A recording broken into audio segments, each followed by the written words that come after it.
예, 한동훈 전 국민의힘 비대위원장의 7월 전당대회 출마가 기정사실화되면서 견제 구가 막 쏟아지고 있습니다. 이준석 대표는 한동훈 전 위원장을 향해서 조국 모델로 가라라고 했다는데 그 얘기가 어떤 얘기인지 한번 살펴보시기 전에 한동훈 전 비대위원장의 과거 발언부터 들어보시죠. 제가 선거 끝나면 유학 갈 거라고요? 여러분을 위해서 공적으로 봉사하는 일만 남아 있습니다. 저는 공공성을 위해서 이 정치라는 무대에서 나라와 시민을 위해 살기로 결심했습니다. 인생이 복잡해졌습니다. 원치 않게. 어떻게 해야 국민의 사랑을 되찾을 수 있는지를 고민하겠습니다. 저는 제가 한 약속을 지키겠습니다. 예, 오준석 대변인. 당 대변인이시니까 혹시 언제쯤 출마한다는 얘기 들으신 적은 없습니까? 한동훈 위원장한테요? 예. 네, 안타깝게도 없고요. 지금 이제 7월 23일 잠정으로 전당대회 일정이기 때문에 이제 한 달여밖에 안 남았잖아요. 네네. 뭐 이르면 이번 주 얘기 나오던데 혹시 소식 들으셨나 해서 여쭤봤습니다. 그러니까 23일로 전당대회가 잠정 결정됐고, 왜냐하면 이제 파리올림픽 이제 직전 그 그렇죠. 시작이거든요. 네, 그래서 23일로 결정이 된 것이고, 그러려면 아마 후보 등록이 한 달 전 23일, 24일 예. 더 될 텐데 23일이 이제 내일 말고 그 다음 주 일요일이거든요. 예, 열흘도 안 다음 24일에 후보 등록을 해야 한다면 아마도 그때 임박해서 한동훈 위원장이 출마 선언하지 않을까라고 이제 보고 있는 것 같고 그렇게 될 것 같습니다. 예.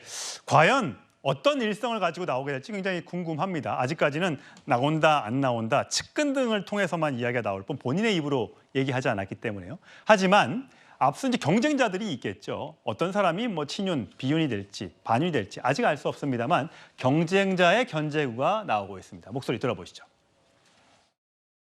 싸움의 전장이, 정치의 전장이 국회 중심이다 보니까 원내당대표의 경우에는 좀 그런 부분에 있어서 여러 가지 어려움이 있지 않을까. 개인적으로는 한동훈의 시간은 아니다라는 거예요. 한번 비바람도 쐬어보고 혹독한 검증도 거치면서 크는 것도 뭐 그분을 위해서. 친윤이라는 이름으로 당을 망쳐놓은 사람들을 개혁하는 것이 제 정치적 소임이라고 저는 생각합니다.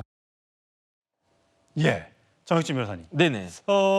어떤 후보들이 친윤의 기치를 걸고 나올지 어떤 부분들이 비윤의 기치를 걸고 나올지 아직은 모르겠습니다만 지금으로 봐서는 우리가 늘 얘기하는 어대한 어차피 대표는 한동훈 여기에 맞서서 내가 한번 이겨보겠다라고 할 만한 후보들이 혹시 보이세요?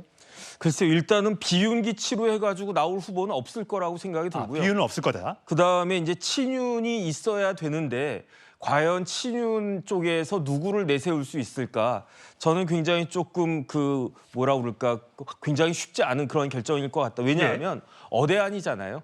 이 어대안을 누가 확인을 시켜줬느냐? 제가 봤을 때 황우여 비대위원장도 확인시켜준 거 아닌가? 왜냐하면 뭐 2인 지도 체제 이런 것 자체가 어차피 한 자리는 한동훈 비대위원장이고 그다음에 그 한 자리 부대표 자리 같은 것들을 만들어야 되겠다라고 하는 것 자체가 결국은 당내에서 누구보다도 지금 현 상황을 잘 알고 있을 그 당내에서 이런 이야기가 나온다라고 하니까 그러니까 나와가지고 장렬하게 내가 한번 전사를 해보겠다라고 생각할 사람이 있을까? 그다음에 지금과 같은 상황에서 나와서 장렬하게 전사하는 것이 큰 의미가 있을까? 저는 그런 생각이 들기 때문에 많은 사람들이 주저주저할 그 생각을 갖다 하고 있을 것 같고요. 혹시나 한동훈 전 비대위원장이 불출마하지 않을까 그것만 기다리고 있다가 만약에 불출마한다라고 하면 그때 내가 나가겠다라고 기대하고 있는 사람 정도가 있지 않을까 저는 그렇게 생각이 됩니다. 예, 장 변호사님. 네. 지금 보면 국민의힘에서는 아직까지 후보가 확정이 되지 않은 상태에서 친윤의 대표적인 친윤 의원이죠. 이철규 의원이 국민의힘에는 민주당처럼 싸워줄 사람이 없다라고 얘기하니까 직후에 총선에서 무소속으로 나갔다가 떨어진 장해찬 전 청년 최고위원이 총선 참패한 여당이 국민 민생 대신에 당협위원장들의 처우 그러니까 결국은 지역구 부활, 지구당 부활을 얘기했던 한동훈 전 비대위원장을 겨냥한 것 아니냐. 사실 무소속으로 나갈 때 나가면 다시는 복당 없다라고 한동훈 전 비대위원장이 못을 박았던 상태잖아요. 그렇죠. 한동훈 전 비대위원장이 만약에 당대표가 되면 장해찬 전 최고위원의 당복귀는 쉽지 않은 상황인 것 같아요. 저는 한동훈 전 비대위원장이 당대표가 안 되더라도 당복귀는 쉽지 않을 것 같다는 생각이 들고요. 이런 정치적 비판을 너무 공격 성격이 있는 것 같습니다. 전 개인적으로 한동훈 전 비대위원장이 당권을 거머쥐게 됐을 때 국민의힘에 도움이 되지 않는다고 생각하는 입장입니다만 당협위원장과 지구당 개혁에 대해서 이야기하는 게 민생과 배치된다라고는 논평하고 싶지 않습니다. 그래 보이지도 않고요.